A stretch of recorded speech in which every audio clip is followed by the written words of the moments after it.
살아계신 하나님의 말씀은 요한복음 11장 25절에서 26절까지 봉독해 올립니다.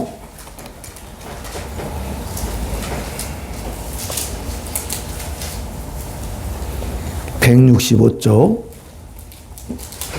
요한복음 11장 25절에서 26절까지 다 같이 합독을 드리겠습니다. 시작.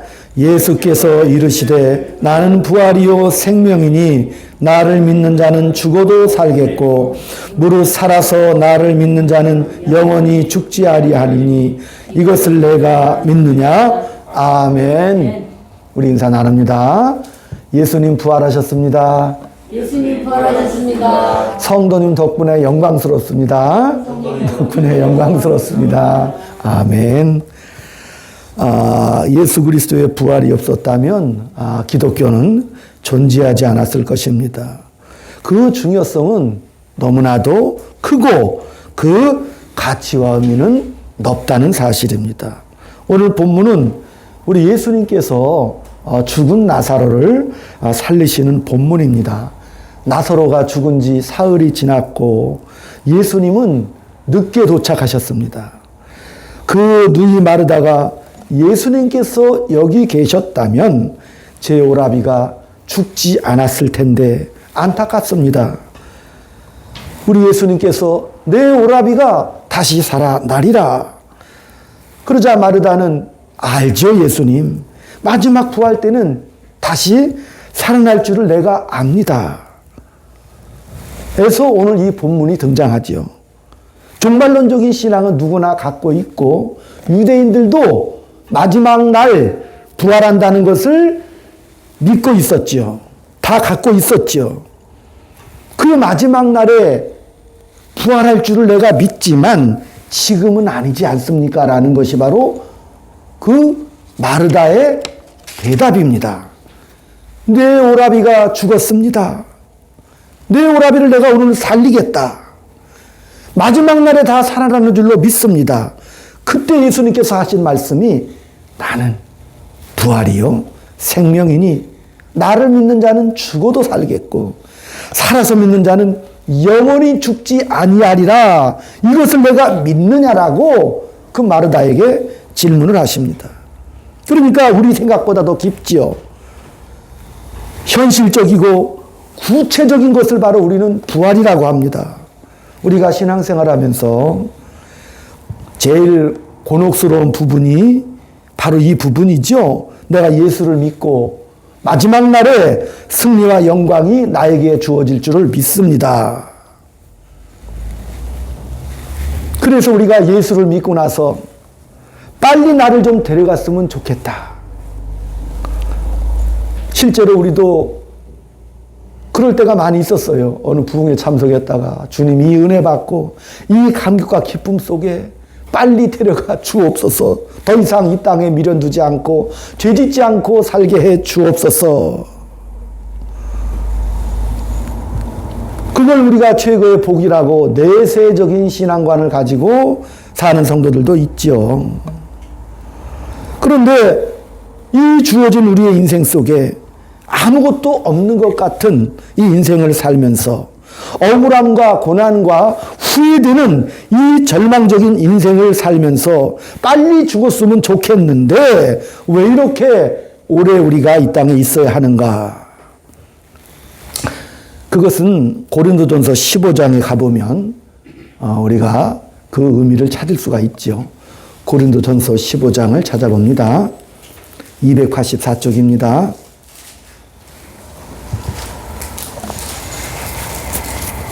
15장 50절 봉독해 올립니다. 형제들아 내가 이것을 말하노니 혈과 육은 하나님의 나라를 이어받을 수 없고 또한 썩는 것은 썩지 않은 것을 유업으로 받지 못하느니라. 이 말은 종말론적인 신앙관과 일치하죠. 지금 내 현실은 천국을 만들어낼 수 없다. 천국은 지금의 삶과 불연속 속상에 있다. 이어지지 않는다. 이 썩을 것으로 썩지 아니할 것을 만들어내지 못한다는 종말적인 신앙이죠. 썩지 않은 것은, 그것은 영생과 영광은 하늘로부터 주어지는 것이다. 그래서 하나님의 영원한 그 영광은 불연속 선상에 있다라고 말하죠. 그러나 또 계속 밑에 보면 58절에 그러므로 내 사랑하는 형제들아 견실하여 흔들리지 말고 항상 주의 일에 더욱 힘쓰는 자들이 되라. 이는 너의 수고가 주 안에서 헛되지 않은 줄 알미라. 뭐라 그랬어요? 너희가 하는 이 세상에서의 삶과 그 수고는 주 안에서는 헛되지 않은 것이다. 그래서 또 지금의 삶과 저 영원한 삶 사이에는 뭐가 있다고 그랬어요? 연속성이 있다고 했습니다. 오늘 본문에 나오는 나사로는 사실은 우리 예수님이 살리셨지만 부활이라고 안 해요. 소생이라고 하죠. 죽은 자가 살아난 거잖아요. 그런데 그 나사로의 몸은 죽었다가 살아났지만 육신을 가지고 있잖아요. 그러나 예수님은 잠자는 자들의 첫 열매가 되셨어요.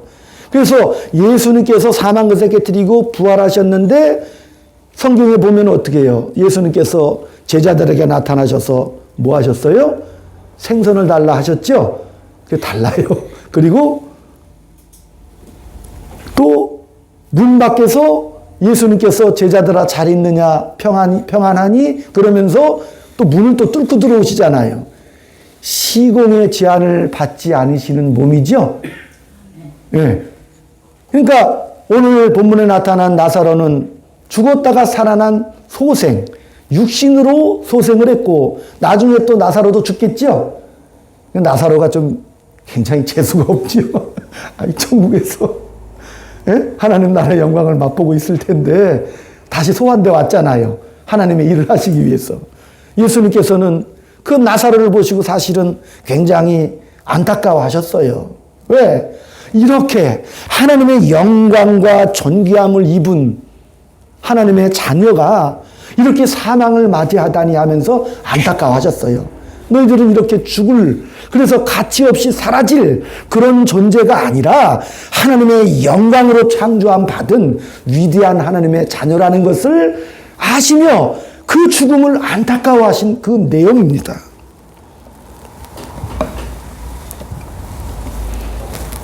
예수를 믿고 우리가 하나님의 자녀가 되었습니다.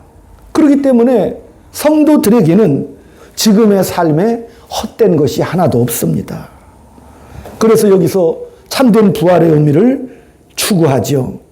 죽어서 가는 그 정도가 아니라 지금 수고하고 애쓰는, 그죠? 우리 성도들이 오직 주만 바라보고 수고하고 애를 써요. 헌신하고 충성을 하지요. 때로는 우리가 죄를 짓기도 하지요. 우리 인생을 살아가며 이 작은 아무것도 아닌 것 같은 그런 삶이지만 그러나 이 삶은 하나님의 영원한 나라와 연결되고 있다는 사실이죠. 로마서 5장 1절에 보면 곧 우리가 원수 되었을 때에 그의 아들의 죽으심으로 말미암아 하나님과 화목하게 되었은즉 화목하게 된 자로서는 더욱 그의 살아나심으로 말미암아 구원을 받을 것이니라. 여기서 더욱에 주목을 해야 됩니다. 우리 예수님께서 우리가 죄인 되었을 때 우리가 예수님을 알지도 못하고 또 알 필요도 느끼지 못하고 하나님을 외면할 때도 하나님은 우리 편을 들어주셨는데 더욱 예수님께서 부활하시고 살아나셨다면 얼마나 더 우리를 위해 주시겠냐. 아멘. 아멘. 우리는 하나님의 사랑을 입었습니다. 죽음이 우리를 이길 수 없어요. 갈라놓을 수 없어요.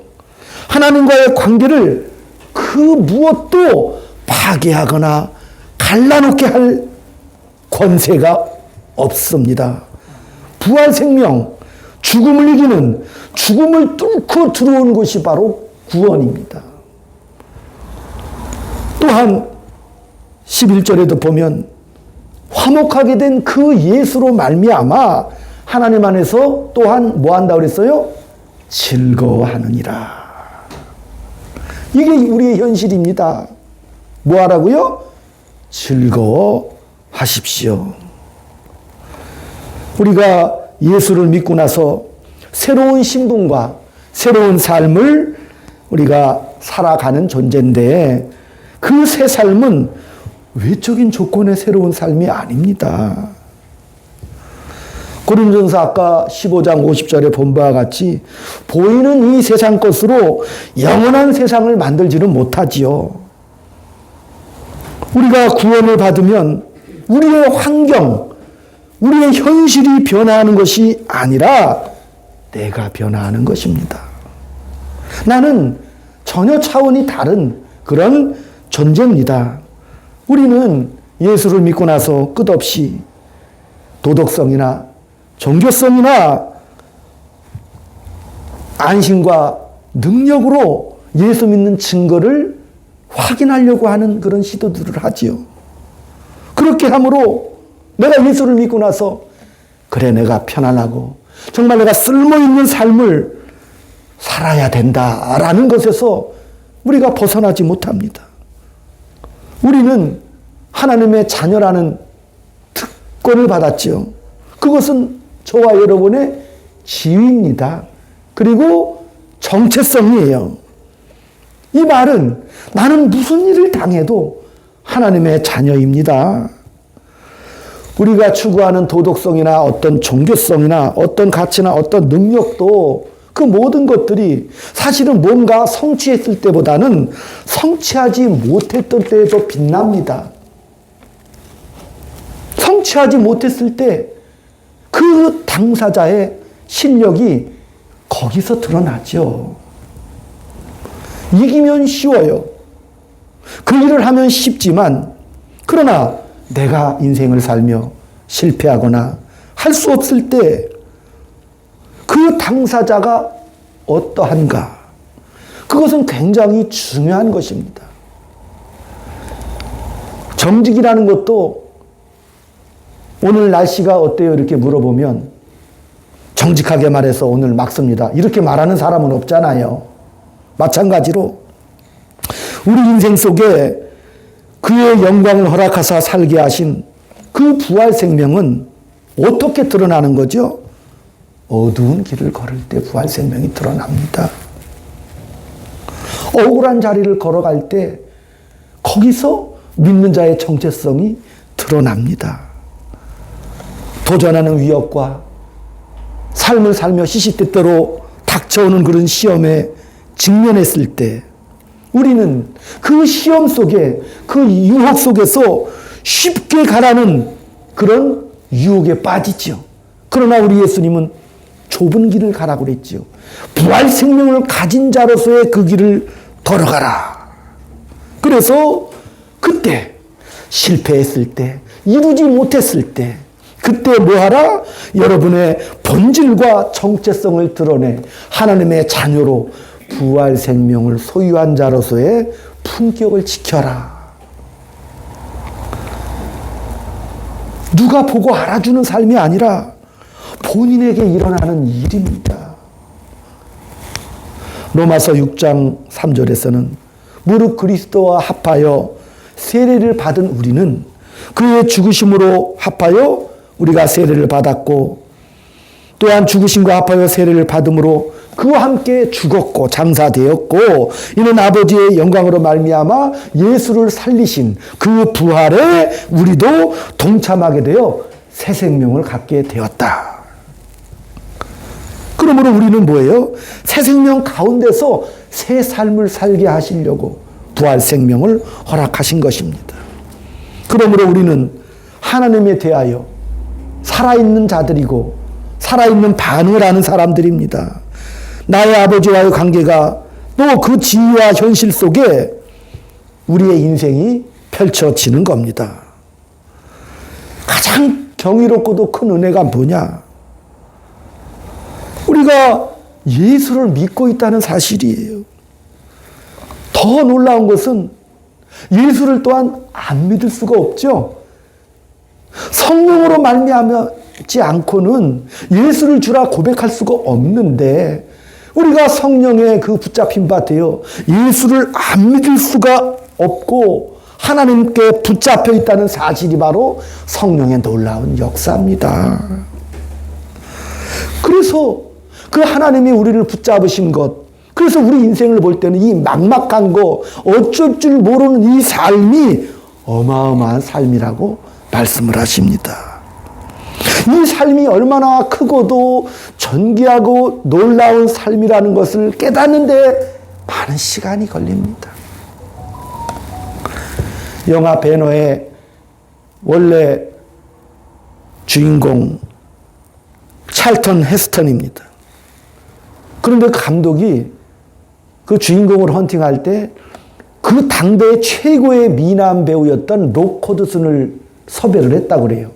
근데 록 호드슨이 일이 있어서 그 역할을 맡지 못했고, 찰턴 헤스턴은 사실은 거의 무명에 가까운 배우였고 다른 배우들에 비해서 인물이 훨씬 떨어지는 배우였다고 합니다. 근데 만약에 배너에서 록 호드슨이라는 미남 배우가 주연을 했더라면 우리는 그냥 록 호드슨만 바라보다가 그 줄거리와 그 의미와 가치를 다 놓쳐버릴 위험이 있죠. 모든 위대한 사람은 그 속에 무엇이 담겨 있느냐가 중요합니다. 상황과 정황이 얼마나 호화롭고도 비싸느냐, 거기하고는 상관이 없죠. 그 본질이 무엇을 담고 있느냐가 중요합니다. 우리는 뭐를 담고 사는 존재가 되어야 하는가? 우리는 끝없는 우리의 상황과 우리의 정황을 보충해달라고 많이 그렇게 애원을 합니다. 우리의 본질이, 우리가 가진 이 부활의 생명이 펼쳐지고 드러나는 하나님의 신비로운 일들에 참여를 못합니다. 성령의 9가지 열매는 성령을 하나님의 은혜로 받은 사람들은 그것은 당연히 맺혀지는, 필히 맺혀지는 열매들이거든요. 그것을 맺으라, 그것을 부활 생명을 가졌기에 그것을 쏟아내라지 어떤 상황의 변화라든지 외적인 환경의 변화를 추구하는 존재가 너희들은 아니다라는 것을 말하고 있습니다.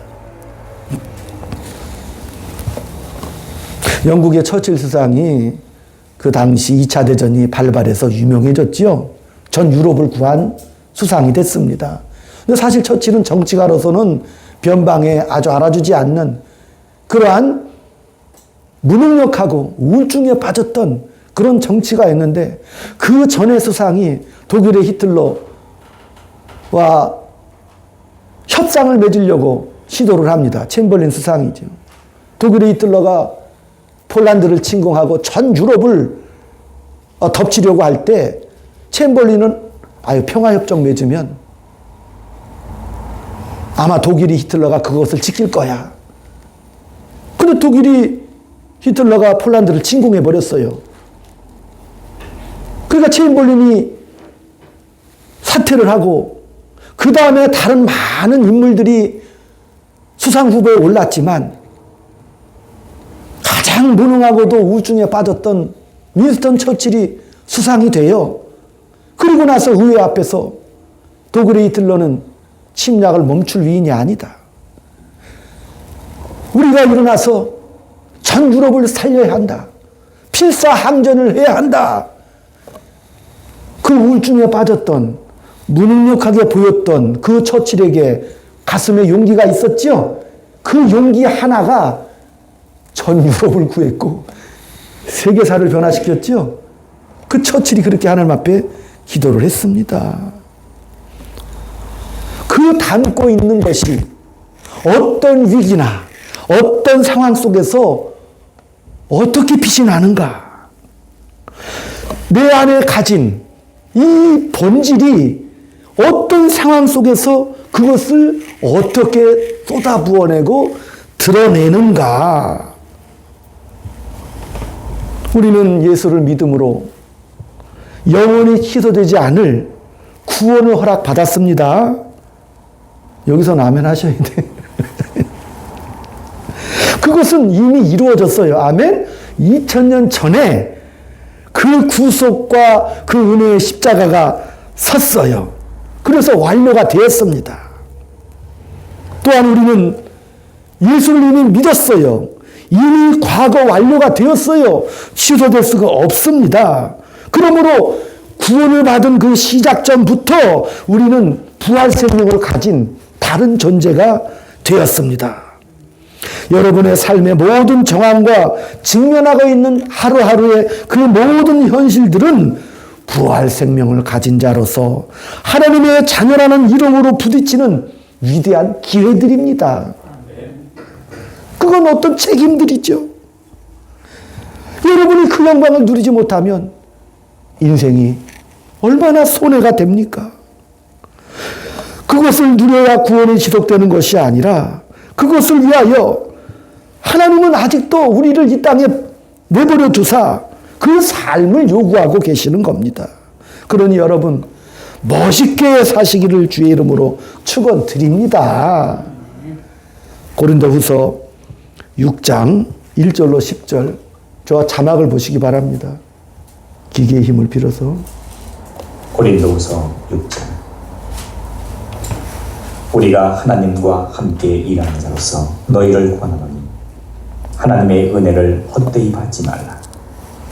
가라사대 내가 은혜 베풀 때에 너를 듣고 구원의 날에 너를 도왔다 하셨으니 보라 지금은 은혜 받을 만한 때요 보라 지금은 구원의 날이로다.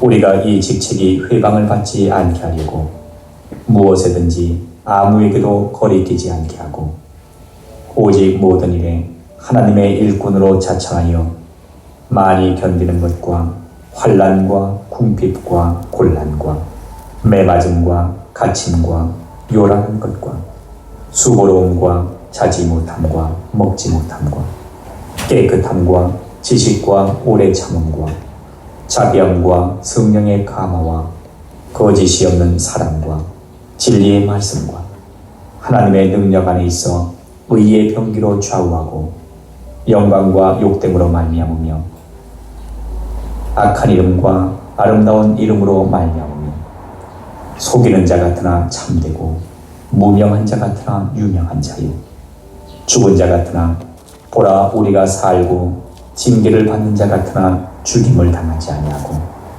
근심하는 자 같으나 항상 기뻐하고 가난한 자 같으나 많은 사람을 부유하게 하고 아무것도 없는 자 같으나 모든 것을 가진 자다. 아무것도 없는 자 같으나 모든 것을 가진 자로다. 세상은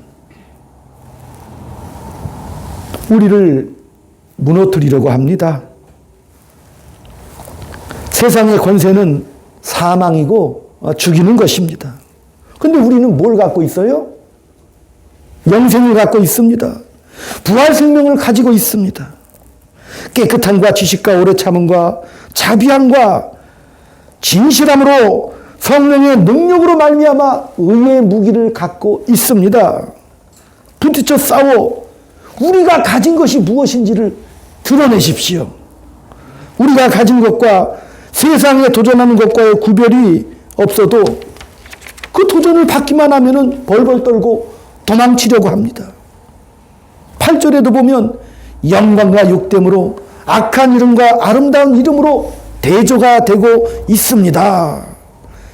세상이 우리를 죽음으로 내몰고 아무 대책 없는 자 같이 우리는 고스란히 당하고 있는 것 같으나 그 속에 우리가 영생을 얻음으로 갖게 된 하나님의 의, 하나님의 거룩, 하나님의 자녀가 갖는 그 영생의 부요함들이 우리에게는 들어 있습니다. 그래서 그 자신을 어떻게 보느냐가 중요합니다.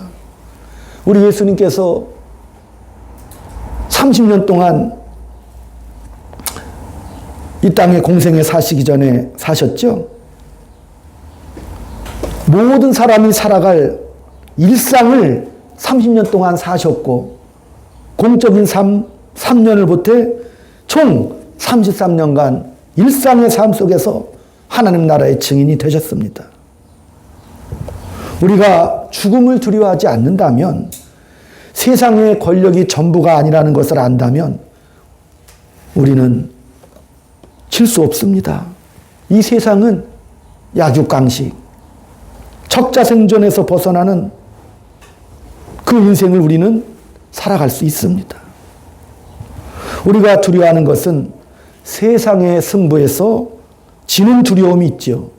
또 우리를 괴롭히는 것은 도덕적, 윤리적, 종교성에서 완벽함을 가지지 못했다는 그 자책감으로 우리로 하여금 예수님이 육신 안에 잡혀 신이 가지는 초월성을 다 놓고 인생을 살아야 했던 그것을 우리가 잘 이해를 못합니다. 우리 예수님은 신이시죠. 무한하시죠. 그 무한하신 그 하나님께서 유한한 이 육체를 입으시고 이 땅에서 일상의 삶을 살아가셨죠. 예수님은 죄가 없으시니까 편안하게 안락하게 종교 생활하면서 삶을 사셨을 것이다. 그러나 성경은 전혀 그렇게 말하지 않아요. 왜? 그 신이, 무한하신 그 신이 유한하신 육체를 입고 오셨으니 얼마나 답답하시겠어요. 줄이고 목마르시고 피곤하시고 늘 그 인생을 살아내셨습니다. 손발이 다 묶인 것 같이 도살장으로 끌려가는 어린 양처럼 눈을 가리고 귀를 막고 그 신이 자기에게 주어진 일상의 삶을 살으셨습니다. 우리가 아직도 완벽하게 해결하지 못한 윤리성, 도덕성, 종교성 같은 틈바구니 속에서 갈등과 불안 속에서 예수님도 그 속에서 일하셨다는 사실을 우리는 알아야 합니다. 그게 성육신의 신비고 임마누엘의 신비입니다. 그것을 깨달지 못하면 우리가 뭐해지죠? 그 인생이 평생 자책하다가 끝난다니까요. 그래서 죄관리 복음, 다시 말하면 인생이 죄 안 짓는 것으로 목표를 삼아요. 죄 지면 회개하고 주님 내가 완벽하고 깨끗하게 종교적 도덕적으로 살지 못했음을 회개하나이다. 또 와서 또 회개합니다. 어떻게 평생이 죄 안 짓는 완벽한 인생을 살려고 그렇게 하나님 우리를 보내주신 게 아니죠.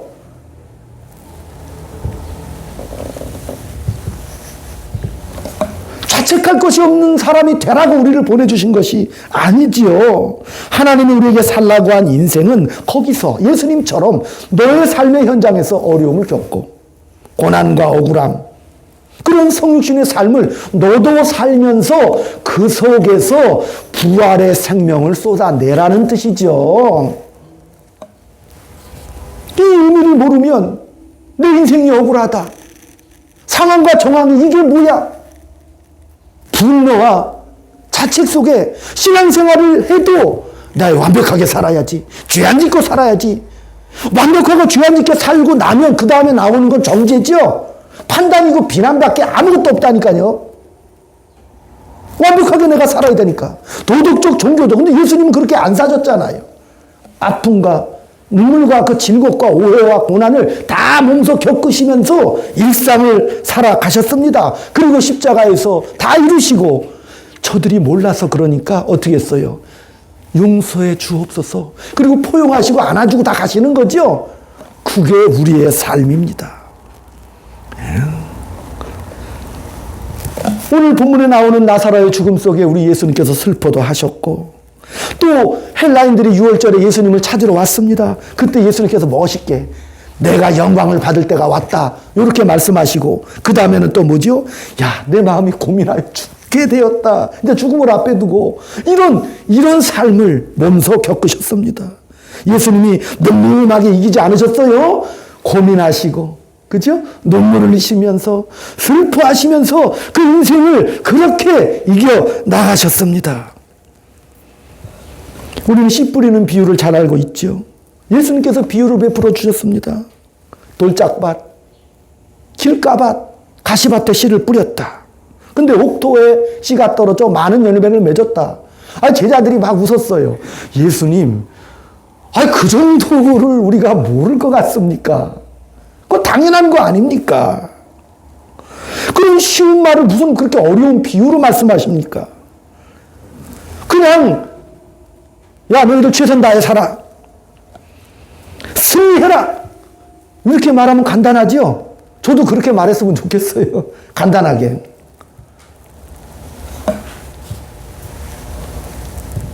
그러나 우리 예수님은 그렇게 말씀 안 하셨어요. 제자들에게 최선을 다해서 승리가 주어졌다. 멋지게 살아라. 이렇게 말씀 안 하시고 이사야의 예언을 인용하시면서 하늘 보좌 앞에 이사야가 가서 하나님께서 누가 내 대신 가서 말을 전하랴? 이사야가 제가 가겠나이다.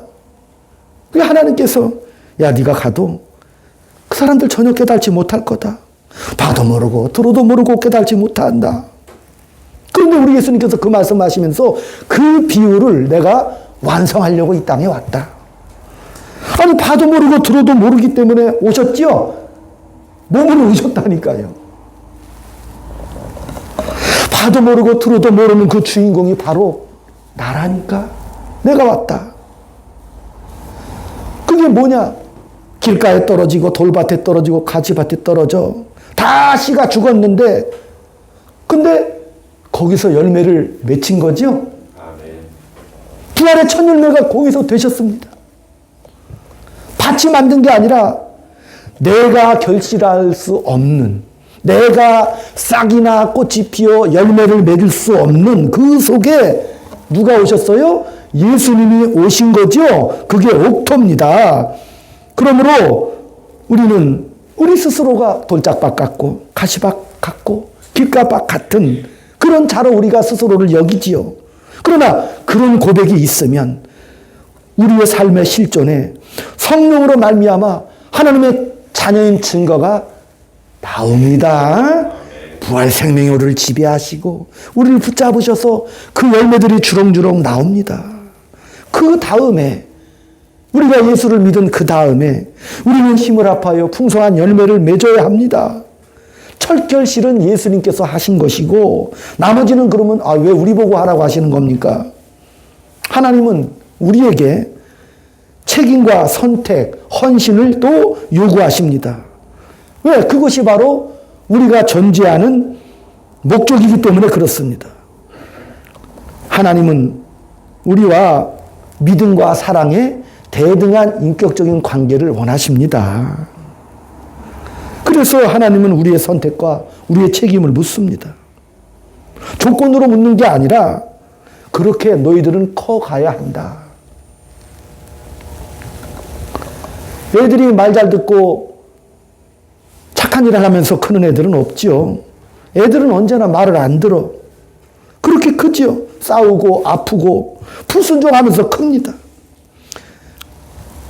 완벽한 도덕성이나 종교성에 붙잡히면 온전히 클 수가 없습니다. 돌짝밭에 피어난 그 열매를 기뻐하시며 이 하루에 피어나는 수없이 많은 기회, 우리에게 주어진 이 삶의 놀라운 순간순간마다 예수 믿는 자의 포용과 넉넉함과 기적을 믿는 그 믿음이 작동하는 한 주간 되시기를 주 이름으로 축원드립니다. 기도하겠습니다.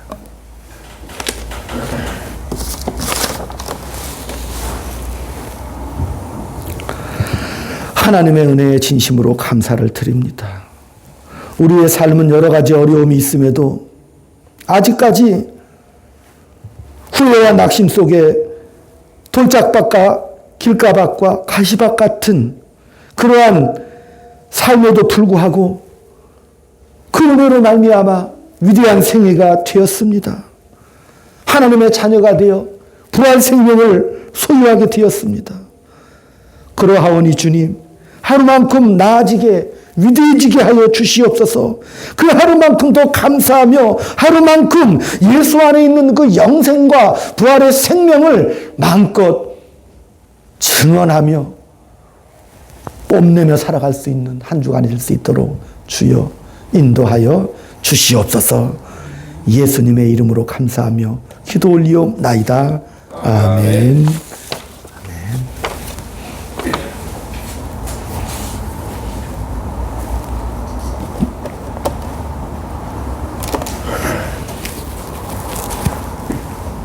찬송 161장을 드립니다.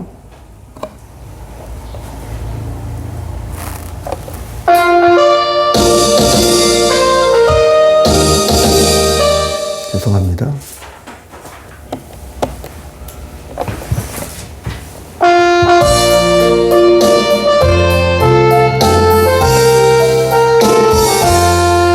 할렐루야 우리 예수 부활 승천하셨네.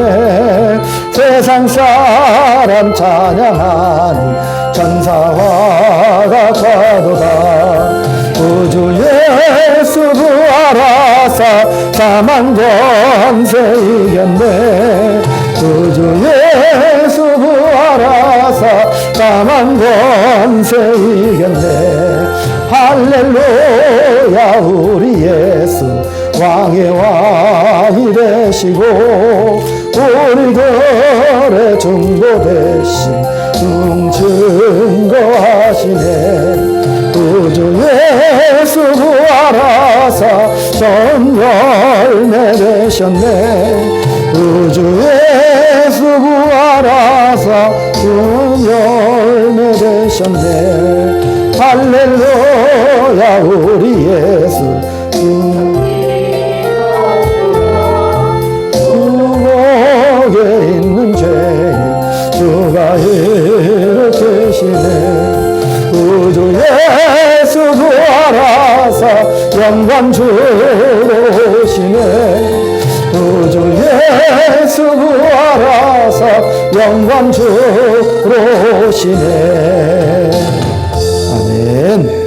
아버지 감사합니다. 부활의 놀라운 생명의 역사가 우리 유은미, 황인혁 사랑하는 권사님 가족 속에 영원토록 흘러넘쳐 많은 영혼들을 소생시키는 위대한 인생, 복된 인생, 축복의 인생, 빛나는 인생 될 수 있도록 주님 붙잡아 주시옵시고, 우리 사랑하는 이채수 권사님 부활 생명의 놀라운 은혜와 능력이 함께하여 나머지 인생이 존귀하고도 풍요로운 인생 되게 주님 붙잡아 주시옵시고, 영원한 나라를 소유한 하나님의 자녀로서 이 땅에 넉넉함과 포근함을 가지고 하나님 나라의 놀라운 증언자로서의 승리의 삶을 살아가실 수 있도록 복의 복을 더하여 주시옵시고, 우리 사랑하는 박한웅 집사님에게 부활의 생명의 역사가 넘쳐나 그의 삶 속에 회복되어지고, 또한 그의 삶 속에 감사와 기쁨과 감격의 놀라운 응답의 역사들이 삶 속에서 일어날 수 있도록 주여 붙잡아 주시옵시고, 또한 우리 사모님, 우리 승찬양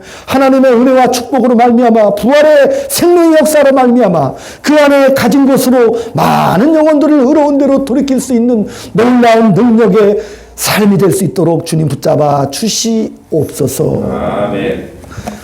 지금은 우리 구주 예수 그리스도의 은혜와 하나님 아버지의 극진하신 사랑하심과 성령님의 감화감동 교통극사 위로 충만하심이 지금부터 영원까지 하나님의 자녀로서의 품위와 영광을 소유하여 주님 힘주시고 능력 주시고 인도하시는 대로 그 영광의 길을 담대하게 찬송 부르며 걷기를 소망하는 사랑하는 주의 자녀들 머리 위에, 저들에 속한 가정과 직장과 이 교회 위에 지금부터 영원토록 함께 있을지어다. 아멘.